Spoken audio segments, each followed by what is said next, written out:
English Level Podcast. I'm your host, Sarah. And I'm Jordan. Welcome back. You know, Jordan, we've been thinking a lot lately about what it really means to find your voice, not just in life, but in a language that isn't your own. And today, Sarah, we're diving into something that sounds simple, but feels complicated. Yeah, how to talk about yourself in English. It's one of those things that should be easy, right? I mean, who knows you better than you? Exactly, Jordan. But somehow, when someone says, tell me about yourself, everything just disappears. Especially if you're speaking in English and it's not your first language. So today, we're going to explore that, not just with grammar rules or memorized phrases, but with something deeper. We're going to talk about confidence, connection, and how to feel like yourself even when the words don't come easily. So grab your coffee, settle in, and let's dive into this conversation. Let's go. You know what's interesting, Jordan? We spend our whole lives being ourselves, but the moment someone says, tell me about yourself, we freeze. Right, Sarah? It's like we forget who we are for a second. Exactly. And if you're learning English, that moment becomes even heavier because now you're not just thinking what to say, you're thinking how to say it. It's a strange kind of pressure, isn't it? Like you're standing at the edge of a conversation and you're not sure if you should jump in. That's exactly what it feels like. And today we want to talk about that. Not just how to introduce yourself in English, but how to feel comfortable doing it. How to find your voice when you're speaking a language that isn't your first. Because here's the thing, Sarah. Talking about yourself isn't really about grammar. It's about confidence. It's about feeling like you belong in the conversation. Yeah. And that's what we're exploring today. So let's start here, Sarah. Why is it so hard? Why do people struggle with something as simple as, tell me about yourself? I think it's because we're translating more than words, Jordan. We're translating our identity. That's deep. But it's true. When you speak your native language, you don't think about it. You just exist. You express yourself naturally. But in a new language, every sentence feels like you're rebuilding yourself from scratch. It's like trying to paint a picture of who you are, but you only have half the colors. Exactly, Jordan. And so you hesitate. You second guess. You think, is this the right word? Does this sound natural? Will they understand me? And while you're thinking all of that, the moment passes. Right. And then you feel like you missed your chance. Right. And then you feel like you missed your chance. So what do we do about that, Sarah? I think we start by changing the way we think about it. We stop seeing it as a test and start seeing it as a conversation. Okay, Sarah, let me tell you a story. A few years ago, I met someone. Let's call her Amina. She was from Morocco, learning English, and she was terrified of speaking. Terrified how? Like, she would avoid any situation where she had to introduce herself. She'd go to meetups, stand in the corner, smile politely, and leave early. I know that feeling, Jordan. She said, I work, and then nothing else. Just silence. The other person smiled and moved on. And Amina felt like she'd failed. That must have hurt. It did, Sarah. But here's where it gets interesting. She told me later that it wasn't really about the English.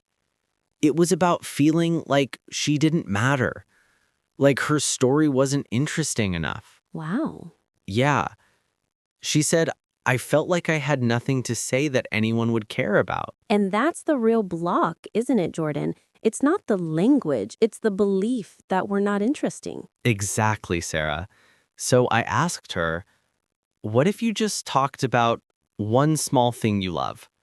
Not your job, not your education, just something that makes you you. What happened? She thought about it, and the next time someone asked, she said, I love mornings.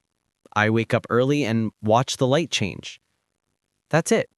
Simple, but real. And And the person lit up. They started talking about their mornings. And suddenly, Amina wasn't stuck anymore. She was in a conversation. That's beautiful, Jordan. It really is, because she realized that talking about yourself doesn't mean listing facts. It means sharing something true. You know, Jordan, that story makes me think about how we teach language. We always start with, my name is, I am from, I work as.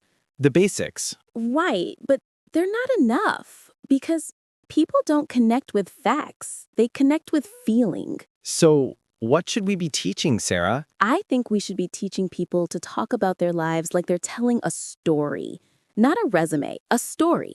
Give me an example. Okay, instead of saying, I work as a teacher, you could say, I spend my days with children.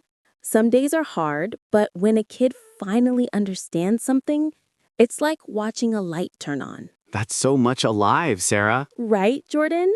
Because now I'm not just a teacher, I'm a person who feels something about what I do. And that's what makes people want to keep talking to you. Exactly, because you've invited them into your world. So let's break this down, Sarah.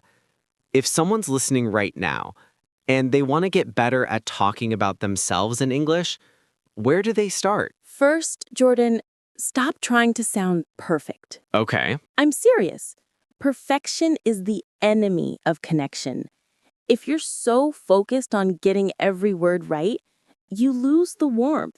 You lose the humanity. So what do you focus on instead, Sarah? Clarity and honesty, Jordan.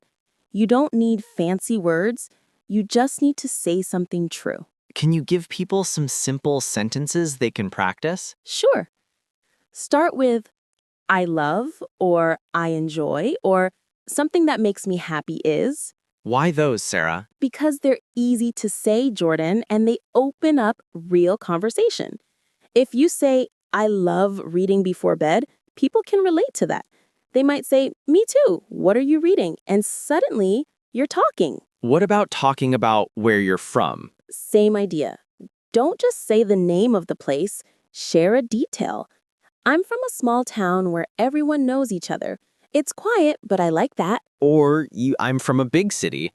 It's loud and busy, but I love the energy. Exactly, Jordan. You're painting a picture, not just stating a fact. You know what I think the real turning point is, Sarah? What? Is when you stop thinking of English as a foreign language and start thinking of it as just another way to be yourself. That's powerful, Jordan. Because as long as you see it as something separate, something outside of you, it's going to feel uncomfortable. But the moment you realize it's just another tool for expressing who you already are, Everything changes. yeah, Sarah, you stop performing. You start connecting. And that's when people really hear you. Right, because they're not hearing perfect grammar. They're hearing a person. So here's what I want people to take away from this, Jordan. If you're learning English and you're nervous about talking about yourself, just start small. How small, Sarah? One sentence, one true thing. I love coffee in the morning. I have a dog named Max. I dream of traveling someday. And then, And then you listen, Jordan, because conversation isn't just about talking. It's about creating space for someone else to share too. that's the part people forget, Sarah. It is. We think we have to fill every silence with words, but sometimes the best thing you can do is ask a question. What about you? And suddenly, you're not alone in the conversation anymore. Exactly, Jordan. You're building something together. Before we finish, Sarah, I want to say something to anyone listening who's still scared. Go ahead. Your story matters. Your voice matters, even if it's quiet, even if it's imperfect, even if you stumble over words. That's true, Jordan. Because the world doesn't need more perfect speakers. It needs more honest ones. And honesty doesn't require fluency.